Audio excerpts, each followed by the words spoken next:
Howdy Moz fans, and welcome to a new edition of Whiteboard Friday, the very first one of 2014. Hope you all had a wonderful, happy new year and a great holiday season, whatever you might celebrate. And this week, I think, since January is the time when a lot of us revisit our sort of core web marketing, and a lot of times what we're doing on our websites, we should talk about the starting point, the homepage. And the homepage is a critically important page for a lot of reasons. Oftentimes, it's one of, if not the most trafficked web page that we have on our websites. It's also the starting point for where people try and understand our brand and our company and what we do. And substantively, its role has changed over the last few years with big shifts like, search engines being a little less focused around who gets links and how that influences the keywords that you rank for, a little less about the homepage being the only page that people land on, and whether they're coming just to the homepage or whether they go into separate sections of the site. What people want and expect from homepages has changed over the years, right? What they expect to find there, and thus what we as marketers need to do to deliver on those expectations. And so I thought I'd start by talking about some of the old ways of doing things with homepages and the new ways of doing them. So in the old way, right, we'd promote all of the major sections of the site on the homepage, right? So you might have a homepage that's like, oh, check out our blog, and here's our product, and here's this other thing that we're doing, oh, and this new launch point, and right, and each of these get featured, or they kind of scroll through them. And it's really the homepage very much competing for attention. You can think of like that Yahoo homepage model, right, being the discovery point for everything on the site. And if you don't get homepage real estate, well, you're not important. And this is totally wrong in 2014, because really we can make all of those major sections easy to navigate to and find, but we can focus very uniquely and on just one section, right? On just the most important things that the most important customers and visitors are trying to get answers to and what they expect when they get to that homepage. We don't need to say like, hey, I have this great feature and this other thing, and oh, we just launched this content, and let me promote everything, and I'll just try and capture a small bit of everyone's attention. This focus is not nearly as good as trying to be a little bit more of a, here's how to navigate to these sections. Let me just promote the most important thing and make that homepage more of a focused experience. We've seen tons and tons of examples of folks A/B testing and testing different versions of their homepage, and that focus really, really critical to driving people through. Old way, focus on lots of keywords, right? A lot of homepages would focus on a lot of different keywords. The reason being, it's not that hard to understand, right? The homepage would be sort of, in the classic old Google, it would be your highest page rank page, right? And therefore could rank for those things. And then, as Google got more sophisticated and less about just page rank, it was also the page that earned the most links. And often the anchor text was fairly diversified that would link to that homepage. And so were all these other signals. And so the homepage could rank for a lot of stuff that other pages couldn't. And so, let's just smack all the keywords that we possibly can onto the homepage. And in the current model, we actually don't need to do that, because Google and Bing have both become much more sophisticated about understanding, hey, this site is about all of these things, not necessarily just this page, and we're much more considerate as engines of the site's authority in different areas and around keyword terms and phrases. And so if that site has a page that specifically focuses on these topics, we're going to push that up there even if the page itself doesn't have all the signals that it needs to rank, because the site does. You inherit sort of your site's strength and authority into your internal pages, and because of that, right, I can now focus on a small subset of keywords on my homepage, possibly only one or two, possibly not even any keywords. I can just think about branded-centric keywords, not even unbranded keywords, and I can really have landing pages specific to those unbranded keywords deeper down in the sections. This also means that you don't have to make the focus of the homepage so all over the place, right? You can get it much more refined and defined to focus on that specific set of people who are coming directly there. Because of this too, right, the old style was to put lots of text to help the homepage rank for all those pages. Now, we don't need that, but we really do need to communicate quickly, because web users have become more and more impatient. They're not going to read through paragraph and paragraph and paragraph of text.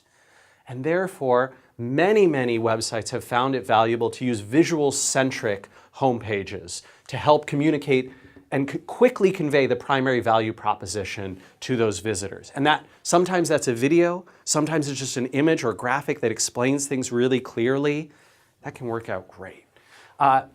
We also used to have to serve many types of visitors, and this was both for kind of like SEO reasons, but also because people would come for lots of different reasons and then expect the homepage to guide them to whatever was interesting. And now people use search engines to find those different things around your brand and then navigate directly to them. Social media is really about referring to specific pieces of content, not just the homepage, right? Not like, hey, The Economist wrote a great article, go to the economist.com. No, they're going to send you a link right to the correct page. And so you have a little bit more of that focus. You can just work on the most critical visitors and their needs and the messaging that you need to convey to them.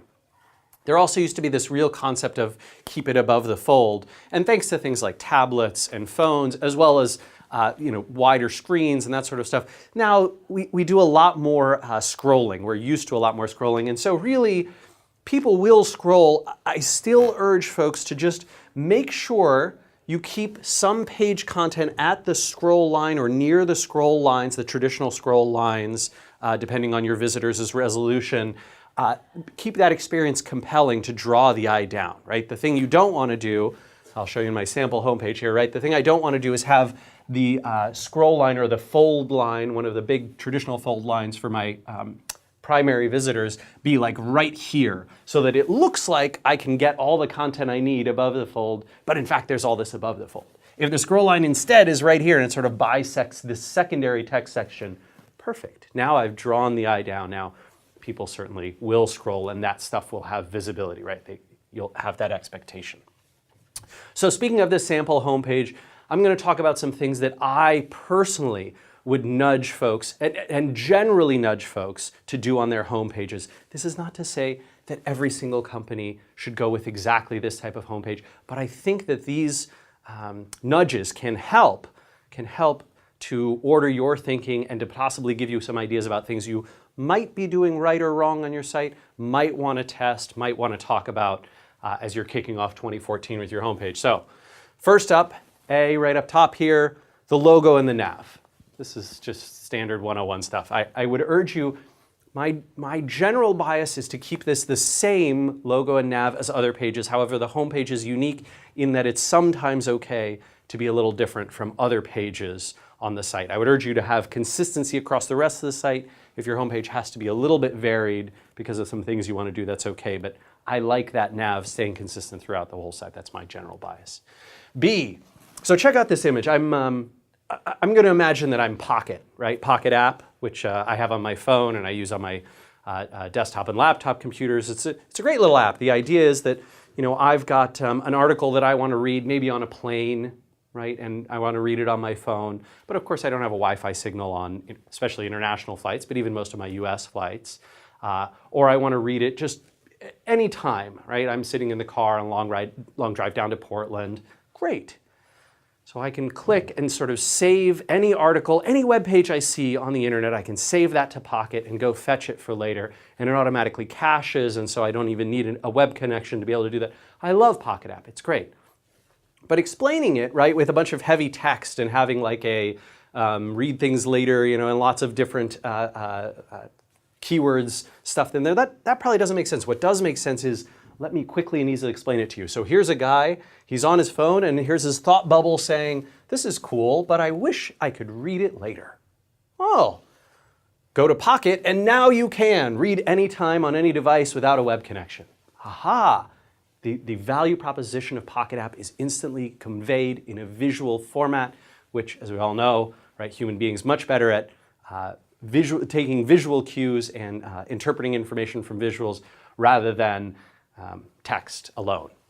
So that's B, visually explain, make it visual to easily explain what the product, company, service does. I want that visual, and I would urge you to test a visual to easily explain what that does. Show it to a bunch of people who have no idea what you do, and if they grasp it, great. And if you offer lots of products, make sure to convey the value proposition of what you do, right? If you're a clothing brand and you offer lots of different things, well, which picture should we use?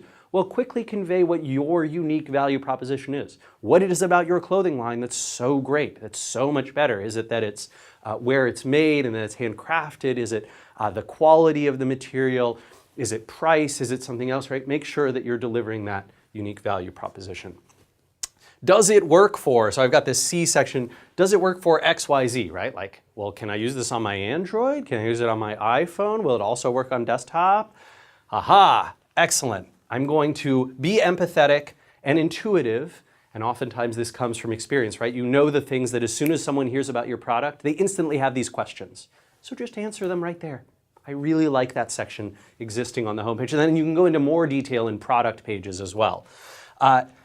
D, I like giving social proof, right? So lots of websites do this on their homepage, showing the logo of news outlets that have covered them, or big brands that use them that are very trustworthy, or testimonials. I personally have found a lot of value in testimonials. I like them quite a bit, especially when they're people who your audience knows who that person is, right? So you see an Avinash Kaushik or a Will Reynolds or a Will Critchlow recommending Moz, you kind of go, well, I know who those guys are, and they're very impressive, well-known web marketers from across the industry. Let me check that out. That must be good, right?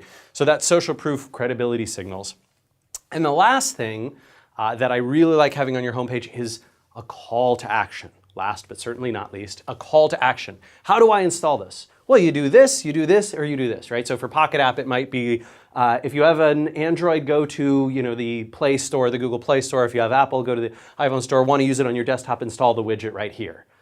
Great, cool, right? There's my call to action, just sitting there, ready for me to go and do something. And I think guiding someone to that next step is a key part of how a successful homepage operates. And then you can really test the success of your homepage as well, based on whether people engage and go there. So I hope you've got some great ideas for your homepages in 2014. I look forward to hearing from you all. Thanks so much. Take care.